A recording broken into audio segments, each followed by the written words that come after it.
اگر پوری دنیا بھی آپ کے خلاف ہو جائے تب بھی کوئی آپ کا کچھ نہیں بگاڑ سکتا۔ تو اپنے رب پر بھروسہ رکھو، اس کے فیصلوں پر یقین رکھو۔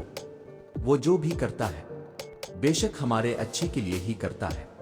70 ماؤں سے بھی زیادہ پیار کرنے والا ہمارے لیے کبھی بھی برا نہیں چاہ سکتا۔ اس کی سرپرستی میں ہمارے ساتھ کیسے کچھ برا ہو سکتا ہے؟ سنو، مایوس ہونا چھوڑ دیں اور خود کو زیادہ پریشان کرنا بھی بند کریں۔ بس آپ اپنی طرف سے پوری کوشش کرتے رہیں، اپنے ارادے نیک رکھیں۔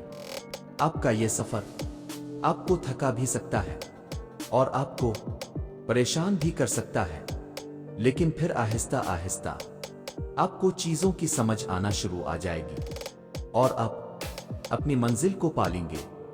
یاد رکھیں، آپ کی زندگی بہت عمدہ ہے اور آپ بھی بہت عظیم ہیں۔ آپ فی الحال جن چیزوں کا تجربہ کر رہے ہیں وہ صرف آپ کو زندگی کی اگلی سطح پر لے جا رہی ہے۔ آپ بڑھ رہے ہیں، آپ بہتر بنتے جا رہے ہیں۔ اپنے ارادوں کو مخلص رکھیں، محنت کریں اور اللہ آپ کو ایسے راستے اور مواقع بھی فراہم کرے گا جن کے بارے میں آپ کبھی سوچ بھی نہیں سکتے تھے کہ وہ بھی موجود ہیں۔ اور سنو، جب تمہاری کہانی ایسے موڑ پر کھڑی ہو جہاں تم بے بس ہو جاؤ، کوئی راستہ نظر نہ آئے، صبر اپنے آخری حدوں کو پہنچ جائے، تو جان لینا کہ اللہ انجانے راستوں سے تمہارے لیے مدد بھیجنے والا ہے۔ تمہاری آزمائش کا اختتام ہو چکا، اب وہ تمہیں معجزوں کی راہ دکھانے والا ہے۔ یاد رکھو، ہم جو چیز مانگتے ہیں نا اللہ تعالیٰ سے، وہ اللہ کو پہلے سے ہی معلوم ہوتا ہے۔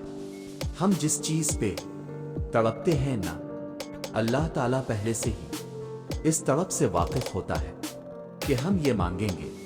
اللہ سے اسے پہلے سے ہی پتہ ہوتا ہے کہ ہمارا دل اس چیز میں الجھ گیا ہے، تو جب اللہ کو پہلے سے معلوم ہوتا ہے تو وہ ہمیں کیوں نہیں عطا کرتا؟ اسی لیے تو اس نے دعا بنائی، دعائیں مانگنے کے لیے ہمیں بنایا تاکہ ہم اس سے مانگیں، اس سے باتیں کرتے رہیں، اسے بلاتے رہیں، اس سے دور نہ ہو جائیں، اس کے قریب رہیں تاکہ وہ ہماری طرف متوجہ ہو سکے۔